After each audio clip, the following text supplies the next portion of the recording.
Ecclesiastes chapter 6, verse 1 through 9. There is an evil that I have seen under the sun, and it lies heavy on humankind, a person to whom God gives wealth, possessions, and honor, so that he lacks nothing of all that he desires. Yet God does not give power to enjoy them, but a stranger enjoys them. This is vapor. It is a grievous evil. If a man fathers 100 children and lives many years, so that the days of his years are many, but his soul is not satisfied with life's good things, and he also has no burial, I say that a stillborn child is better off than he. For it comes in vapor and goes in darkness, and in darkness its name is covered. Moreover, it has not seen the sun or known anything, yet it finds rest rather than he. Even though he should live 1,000 years twice over, yet enjoy no good. Do not all go to the one place? All the toil of a person is for the mouth, yet the appetite is not satisfied. For what advantage has the wise person over the fool? And what does the poor person have who knows how to conduct himself before the living? Better is the sight of the eyes than the wandering of the appetite. This also is vapor, and a striving after wind. The word of the Lord.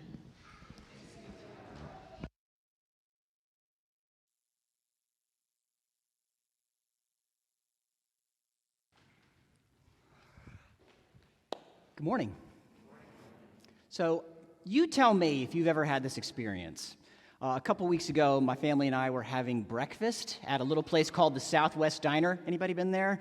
The place is so good. They've got these amazing cornmeal pancakes. This particular morning, I was actually having the breakfast tamales with the spicy pork inside. And you know what? We're just going to pray. And, never mind, I'm kidding.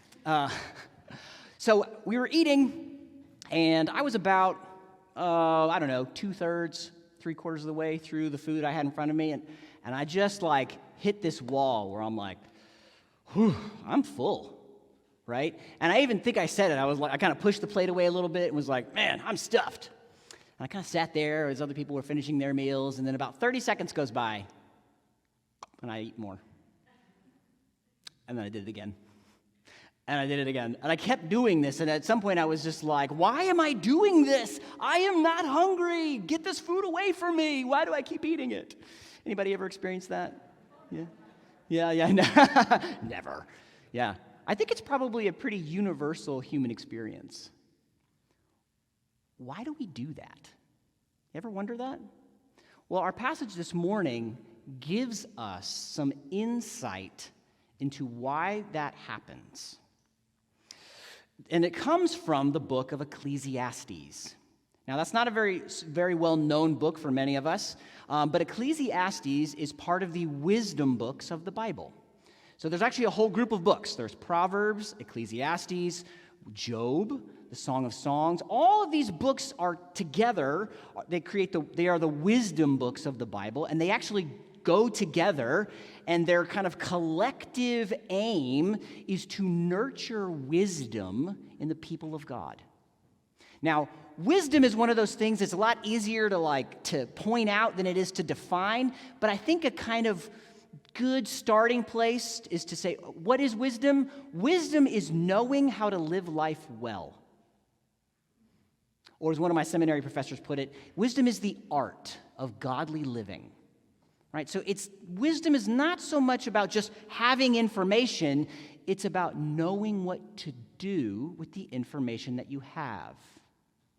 And each book in the wisdom of the wisdom books in the Bible, they have their own role to play. They each kind of come at wisdom from a different angle. And the book of Ecclesiastes is very interesting because what it does is it invites us to sit with, to really look at some of the more complex, the more nuanced, the more painful existential realities of the world that we live in. In fact, the whole book kicks off like this: vapor, vapor, vapor. Everything is vapor. Now, some English translations make that vanity or meaningless, but the Hebrew word is just that, vapor, smoke. And the point is this: the writer is saying, just when you think you've kind of got a handle on life, just when you think you've kind of unlocked the key to how life really, really works, just like smoke, it slips through your fingers. And throughout the book, he begins to build on and expand that idea until we get to chapter 6, where he brings to us this thing he calls a great evil, something that weighs on us. What is it? Well, I would like to call it anti-climax. Now, I know that might sound a little silly, but I promise you, anti-climax is no laughing matter. Anti-climax has ruined careers. It has destroyed marriages. It has split into families and churches and businesses. It has been the motivation behind many, many suicides. Anti-climax is not a laughing matter. It's quite serious. And what's worse, we live in a culture that is committed to the idea that it does not exist. So if we are to be truly wise, to know how to live life in this world, we need to see anti-climax. We need to look at, marinate in this unpopular and uncomfortable truth. And we are going to do that by asking 3 questions. So if you're a note taker, you're going to write this down. Okay, question number 1. What is anti-climax? What is it? We can't talk about it if we don't know what it is. All right, question number 2. Why do we experience it? Where does this thing come from? And then question number 3, what do we do with it? Okay, that's kind of getting down to the brass tacks of wisdom there. All right, 1, 2, 3. All right, question number 1, what is anti-climax? Well, what is the writer, how does he define it? Well, the way he defines it is he says anti-climax, or this evil, right? Here we go, there's our question. Boom, right? It's when God gives to a person wealth, possessions, honor, all the things that they want, but he doesn't give the power to enjoy them. And then the writer goes on to give this illustration, okay? And it's this man. He says, all right, if there is a man, right? Oops, slide for me. There. If a man fathers 100 children and lives many, many years. Now, we need to kind of slow down for just a second here, because we read that and we think, 100 children? Oh my goodness, is that a homeschool family? Are those kids okay? Right? Okay. Different cultural context, right? We live in the modern world after the invention of birth control. So in our cultural mindset, children are optional. And we choose to have children largely based on our lifestyle preferences, right? And we tend to view children as a drain on resources, right? You hear a lot like, kids are expensive, right?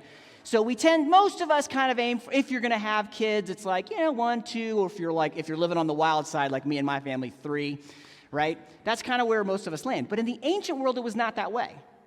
Okay, they did not have the kind of birth control that we have, so kids weren't optional. And moreover, kids were seen as a resource. They were kind of equivalent to having wealth.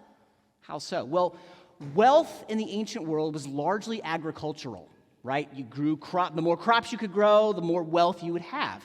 And there's an old saying that goes, every person has 2 hands and 1 mouth, meaning that we can produce more than we consume. So if you have more kids, that's more hands to go work the fields, more crops you can grow, therefore more wealth you accumulate, right? And moreover, kids were expected to take care of their aging parents. So having lots of kids in the ancient world was like having a really cushy Roth IRA, okay? Now, and also, let's keep in mind here, We tend to think of getting old as a bad thing.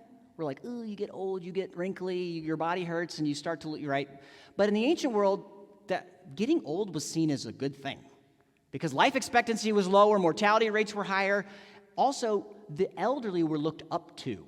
And there's still cultures today that view it this way, but as you get older, it's honorable. It's a good thing, right? So here's this guy, and he's got everything the ancient world would have looked at and been like, way to go. Yeah, this guy's a success. But there's a problem, isn't there? What's the problem? He doesn't enjoy it. Moreover, there's no burial, meaning he dies alone. You guys ever read the book, The Great Gatsby? You guys ever read that book? There's also a movie done by Leonardo DiCaprio a few years back. So, I got a picture of him over here. There he is. Well, that's the picture the writer of Ecclesiastes is giving us. Like, here's a guy, by every metric of success we can possibly conceive of, he's just killing it. He's fantastically wealthy, he's handsome and charming, he throws epic parties, everybody likes him, and it's just like, wow, this guy must be so happy. But underneath the surface, he's not. He's totally miserable, and he dies alone. Now, I can see the look on some of your faces that you're thinking, well, this sermon does not apply to me because I am not the Great Gatsby. I am not fantastically wealthy, and that's not me at all. So this must not apply to me. Well, hold on. Remember what the writer said. He said, this weighs heavy on all of us. We all experience anticlimax. How so? Well, let me ask you this. Have you ever had a goal? Have you ever had something that you really, really wanted, and you were willing to work hard to get it? It could have been any number of things, right? It could have been an educational or career goal, right? You wanted to get promoted to a certain position in your company. You wanted to go to college or grad school, get your doctorate. You wanted to, land your dream job, right? Or maybe it was more of a experience type goal, like you wanted to run a marathon or hike the Appalachian Trail or build your own canoe or visit Paris, something like that. Or maybe like more of a financial or lifestyle goal. You wanted to get married. You wanted to save up and buy your dream house. You wanted to put your kids through college without any debt, or, name the goal. You had a goal, right? And you were willing to work at it. And you did. You plugged away. You got up every day and you ran, or you saved every penny, or you studied hard, and you got the thing you were working for. You got the diploma, you got the job, you ran the race, you did it. Inevitably, initially when you did it, there's this feeling of elation, like, yeah, I did it. And then suddenly, like smoke, the feeling slips through your fingers. And you're just left with this little bit of like, I guess that's it. Oh, now what? You guys know what I'm talking about? What is anticlimax? Anticlimax is when we get the thing that we've been working for, but it doesn't quite satisfy. The writer uses 4 different verbs in this passage, but all of them have this connotation of eating. The image that he's giving us here is me at Southwest Diner, full, but not satisfied. What is anticlimax? Anticlimax is when we get the thing we've been working for, but it doesn't quite satisfy. We're left wanting something more. Now that brings us to the second question, which is, why do we experience it? Where does this thing come from? Well, it would be really easy to make the assumption, like if you were just kind of doing a quick, easy answer would be, oh, well, that's a problem of expectations, right? You just need to have realistic expectations, and then you won't be so disappointed, right? But does that really fully explain the experience of anticlimax in our lives? I don't think so. And actually, the writer would say the same thing. The writer of Ecclesiastes says this, and this would be so easy to just blow by, right? But he says, the toil of a person is for their mouth, but the appetite is never satisfied.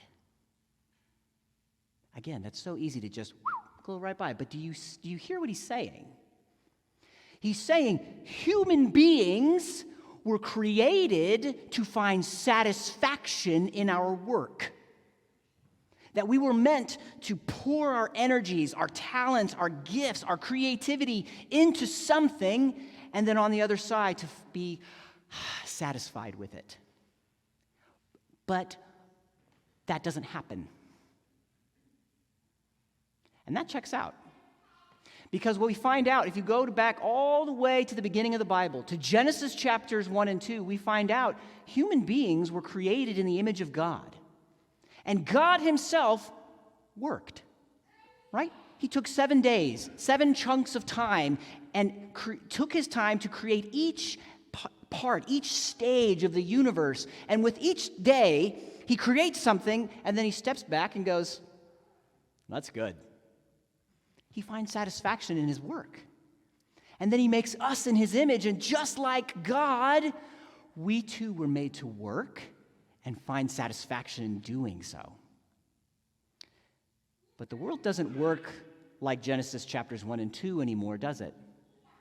Because we find out in the very next chapter, Genesis chapter 3, that the world is broken. Our first parents, Adam and Eve, the very first human beings, betrayed God by doing the one thing God told them not to do, and in so doing, broke everything. And God confronts them. Towards the end of chapter 2, God confronts them and says, this is what the world is going to be like now. And one of the things God says to them is this: cursed is the ground because of you. The world is cursed. Everything, everyone, everywhere, every experience is cursed. Now, let's be very clear about what that means. That does not mean that everything, everyone, everywhere is all bad all the time. That's not what that means. That doesn't mean that everything is as bad as it could possibly be. But you know what it does mean? That even when life is as good as it can possibly be, it's still not as good as it should be. There is now a gap between what we were created for and what we experience every day. What is anti-climax? Anti-climax is when we get the thing that we've been working for, but it doesn't totally satisfy. We're left still wanting something more. Why do we experience it? We experience it because the world is cursed. And even when life is as good as it can be, it's still not as good as it should be. But that brings us to the big question. What do we do with this? What are we supposed to do with this reality, right? How are we supposed to live with this?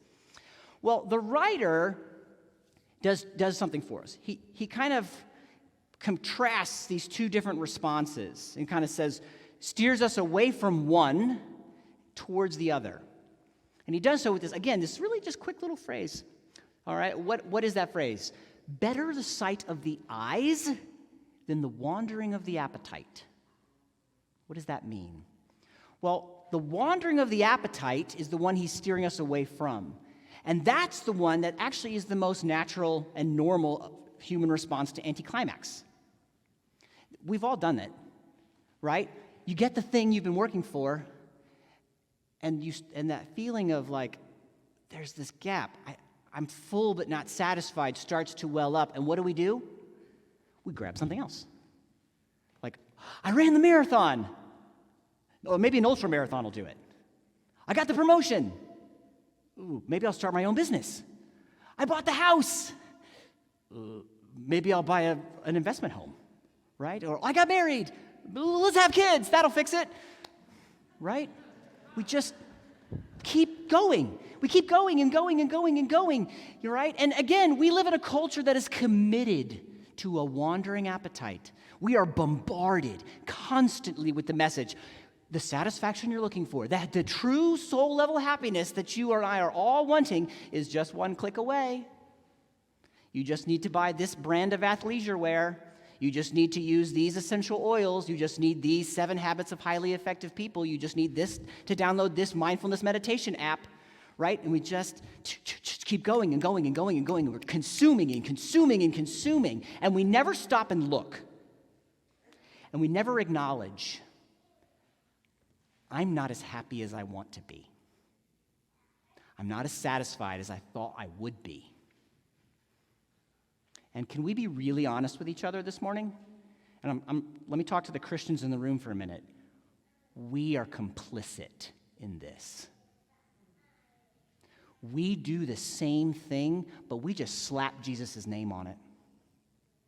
When we encounter people who recognize that there's something dissatisfying in their hearts and in their lives, we just say, oh, well, you just need to come to Jesus. Yeah, just come to Jesus, go to church, read your Bible, do the prayer thing, and you know what? Jesus is going to get your finances in order. He's going to fix your marriage. He's going to give you obedient children, and you're going to be happy, right? We do this. We just say, like, yeah, just come to Jesus and everything will be better, right? And even if we don't say that explicitly, we communicate it implicitly when we act like little happy Christians who go like, nothing is wrong, everything is great because I'm with Jesus. I have no problems, right? Just come to Jesus. Everything is awesome. But when we do that, one, we are communicating something that Jesus does not agree with. Jesus did not say, hey, come to me, and all of the problems and the dissatisfaction of your life will disappear. Jesus actually said, in this world, you'll have trouble. And if we follow him, we are called to things like suffering and persecution.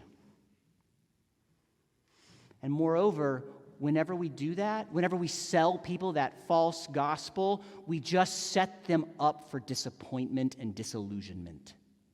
We're just laying the foundation of their future atheism.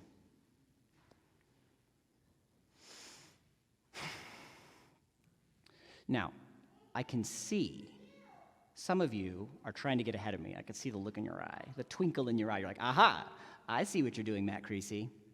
Yes, Jesus did not promise to fix our circumstances. He did not promise all the satisfaction with our stuff and our relationships here, because our true satisfaction is in our relationship with Jesus. He is the satisfaction we are longing for, right? Careful. Yes, Jesus does make himself the source of the satisfaction we all long for. He said things like, I am the bread of life. He said to the Samaritan woman at the well, remember? He said, anybody that drinks this water from this well will thirst again, but the one that drinks the water that I give to them will never thirst again. Jesus did say those things. But not only do we have to pay attention to what Jesus says, we have to pay attention to his timeline. When does Jesus make good on those promises? Revelation is the very last book of the entire Bible. Chapter 21 is the second to last chapter in the last book of the entire Bible. And in that little chunk of that chapter, John, the writer of Revelation, gets a vision of the very end of history. The day when Jesus comes back. And that's where it says, he will wipe away every tear from their eyes. That's Jesus. And death shall be no more. Neither shall there be mourning or crying or pain anymore, for the former things have passed away. To the thirsty I will give from the spring of the water of life without payment.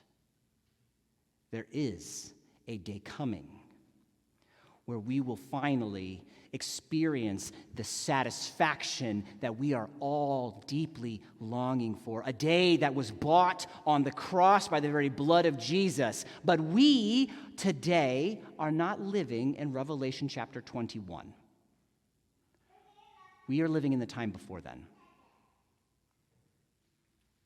The writer of Ecclesiastes doesn't fix the problem of anti-climax in our lives. And Jesus has to fix it for us. So what do we do with it?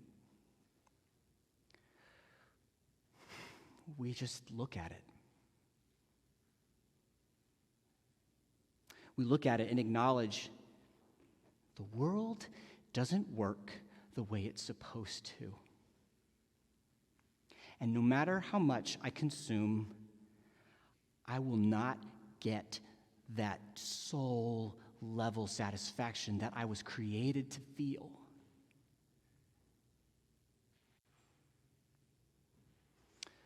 What is anti-climax?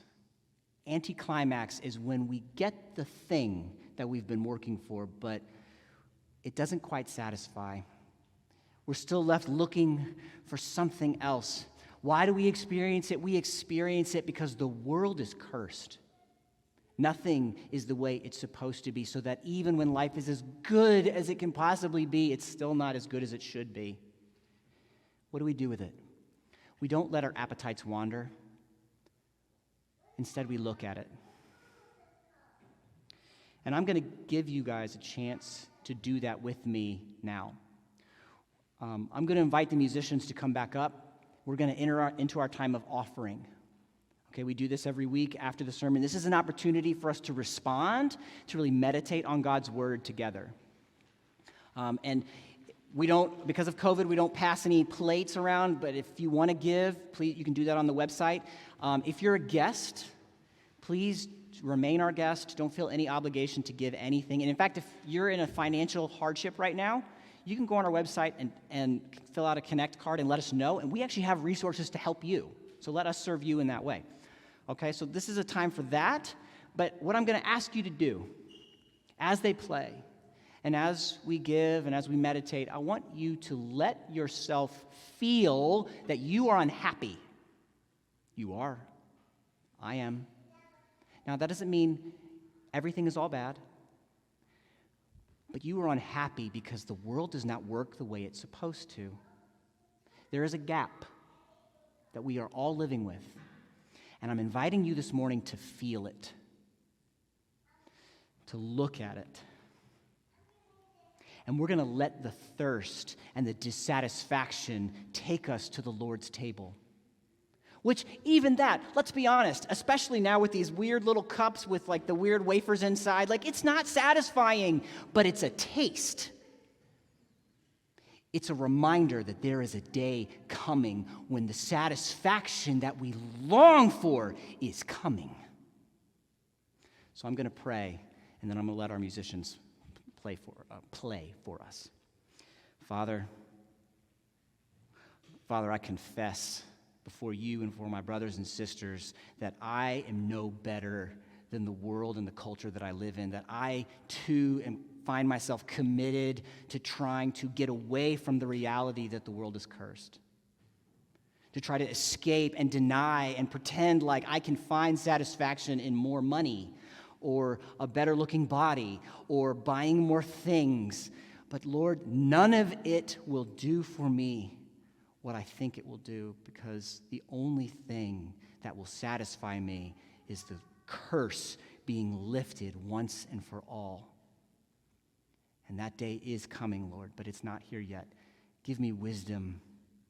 Give us, your people, wisdom and patience to hold out until that day comes. For your glory's sake, and in your name I pray. Amen.